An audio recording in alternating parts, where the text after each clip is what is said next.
A lot of credit goes to Auburn and their atmosphere. I told the television stations afterwards, an incredible atmosphere every time we come here to play. They got one of the most loyal fan bases there is. They got a lot of respect for Hugh and the job he's done, and great atmosphere to play in. Obviously, we didn't play our best game today, but we're a very resilient team. Proud of the way we competed, and we got to continue to get better. I mean, that's the most important thing for our team. So, a lot of things we did wrong, a lot of things we did well.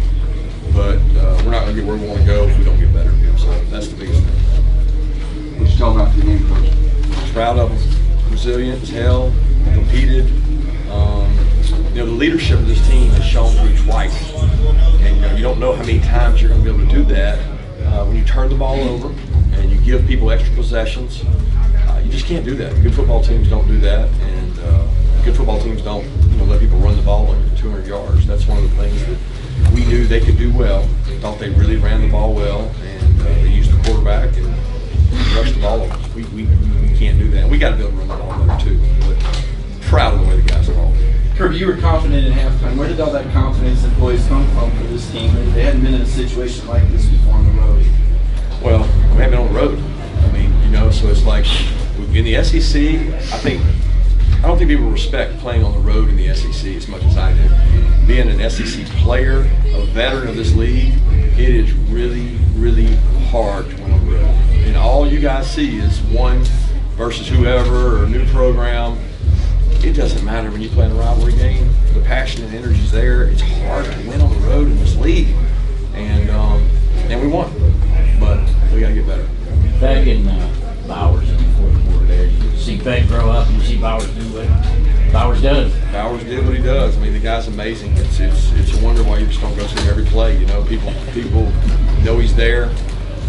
Try to find creative ways to find him the ball. And, we need guys around him, and they have. I mean, Dejon stepped up. Ladd made plays today for a guy that didn't practice much all week. He made some plays. Rara made a hell of a conversion on a speed out off of the corner catch. I mean, there's a lot of guys made plays. We need more playmakers around Brock so that people can't isolate him. But I thought Carson played better in the second half. I never felt like he was rattled. And that was the concern coming in is, would he be rattled by this environment? You mentioned Ladd there. How big was it to get him back, and what were your first impressions? Well, for what he practiced, I thought we got way more out of him. And, I worried about him being a little rusty. And he's so confident. He played great in the stadium the last time he was here, if you remember. And he made some big conversions today. And all I can do is hope that there's no setback from this, so that he can continue to get better. Coach, you were very calm and composed, but at the end of the game, I saw you were amped up. So amped up, you threw your visor into the stand of the bench. Just how much did this win mean to you to have this win on the road and the way your team fought to the very end? They all matter. They all feel good. I mean, we put so much into this. I mean, 16, 18-hour days for 5, 6, 7 days. These kids work really hard. There's a lot of build-up, and then when you have a situation where you're behind, I don't know how many times, I feel like we're behind the whole game, and you come back and win on the road, it says something about your team and your character. Nobody panicked. And I don't know how good a team we got. I really don't. I don't sit here and proclaim that we've got some unbelievable team, but I do think our team believes in each other. We connect. We step up when we need to step up, but we can't keep turning the ball over. Coach, talk about the quarterback run game. What were they doing that were giving you guys so many fits? Well, they got misdirection plays. A lot of plays we practice. They got, number one, you get an extra hat when you have the quarterback. We all know that. So unless you got really good, really elite defensive line, linebackers, and safeties that are filling and fitting just perfect, one misfit is an 8-9 yard run.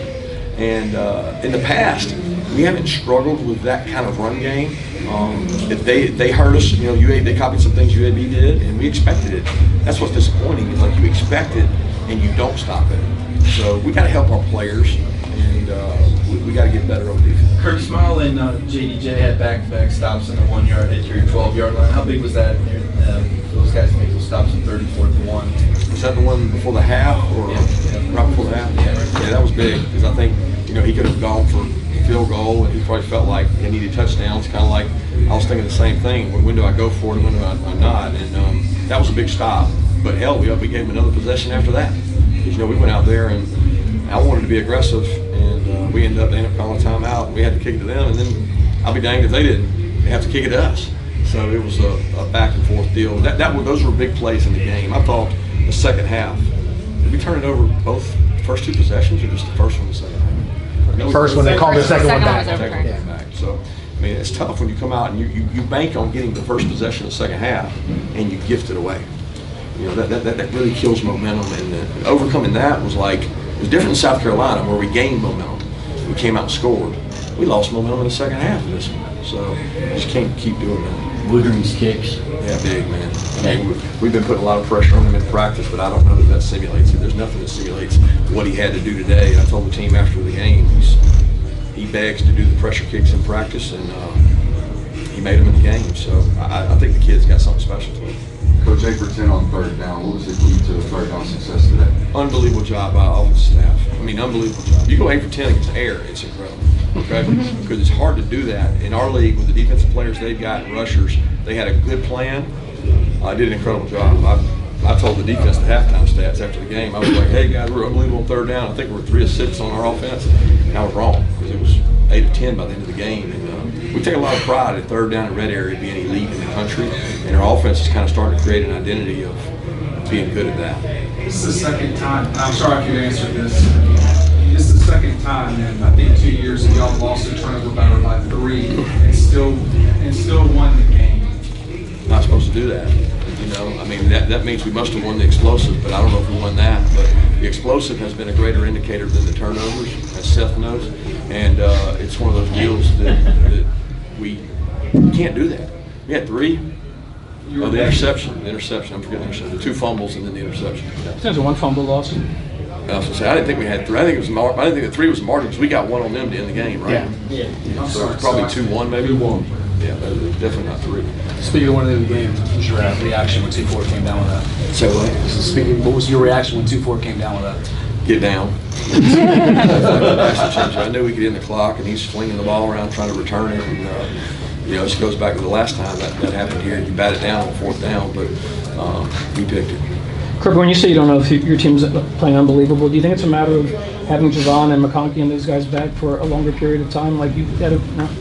No, I mean, I just think there's a lot more parity in college football. I mean, there's a great separation between anybody. I mean, the pro scouts that come to our place, I always trust their opinion. And they like, well, we've been to this place, that place, that place. I mean, everybody's pretty similar. You know, there's not this great margin. And I told our team that you know, we played a team last year in the national championship that won like 9 games that were all 1-score games or something. So I don't know that my heart can handle that, because we need to get better.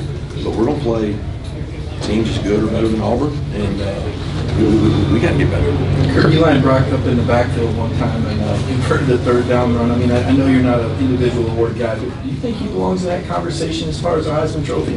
I hate getting into those, man. I hate getting into that debate because I'm worried about our team, and so is he. But I mean, who can argue that there's a better football player anywhere in the country? Just football player. I mean, the guy has the greatest toughness and grit that I've been around. He'll do whatever you ask him to do for this team, and got a lot of respect for that guy's competitive. Kirby, you mentioned the run game struggled a little bit today. You guys started to get something going on the edge there in the second quarter.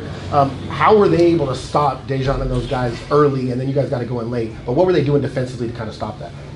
Well, they strike blockers. Ron Roberts, defense coordinator, is going to be, they're going to do a great job here. He does multiple defenses. He plays 3 down, 4 down. They play physical. They strike. I mean, he did a good job. Played really hard.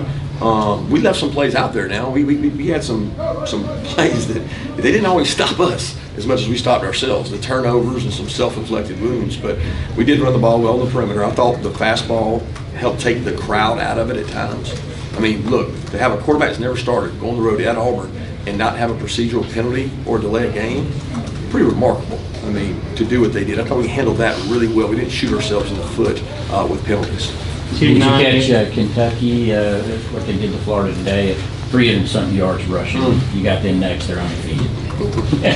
Yeah, that's Mark Stoops' team. They're going to be physical. He's a defensive coach.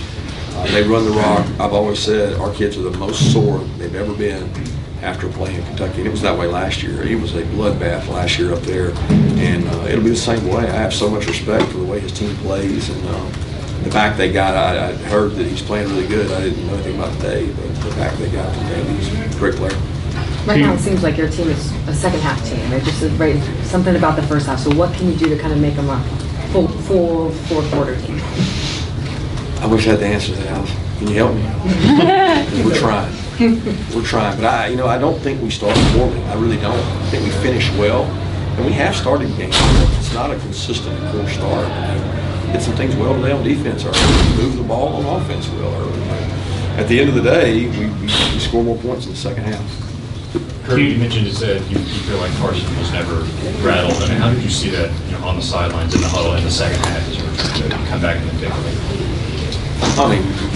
I mean, see it. I mean, I talked to the kid. He's great. He's never flustered. I told y'all he's like that. He's a calming voice out there. He got rid of a couple balls. He took off and ran a couple times when he needed to, and the closest he came to putting us at risk was when somebody didn't do their job in the front, and he almost got sacked. Trying to throw it away there on our sideline. The kid should have picked it. But at the end of the day, Carson's a competitor. I've seen Carson do this since high school. He's got the right makeup. 2 90-plus yard drives on offense. What did you learn about your offense on those long extended drives? They can be really good when they execute.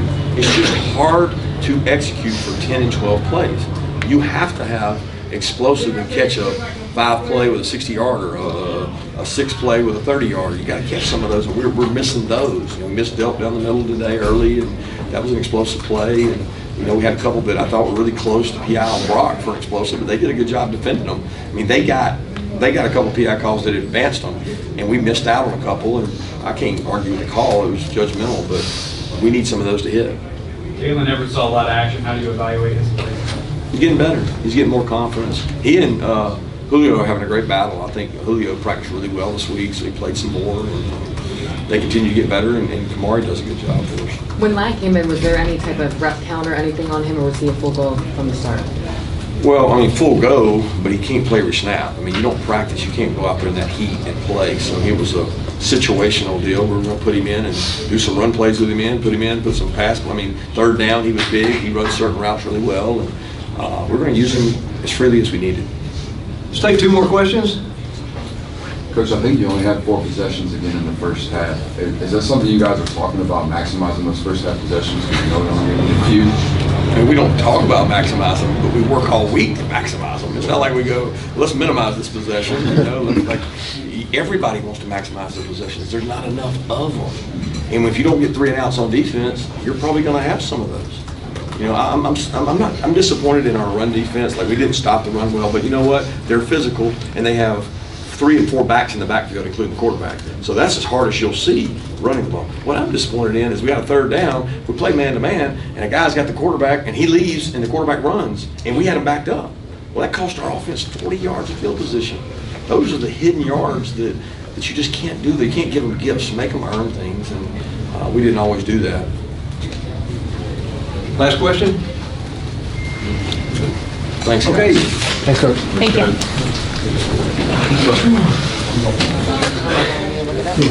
Who's going to help? I know. My childhood friend. What's up, Josh? What's up, bro? You doing good? Yes, sir. Good to see you, man. Good to see you, too. Love that smile. Go ahead and set up on this time. Set up on your field. Yeah.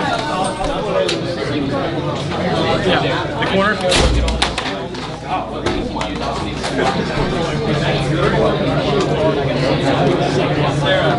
2-0. What? What? Okay, y'all tell me what. You need a set name drop out from every post combat short.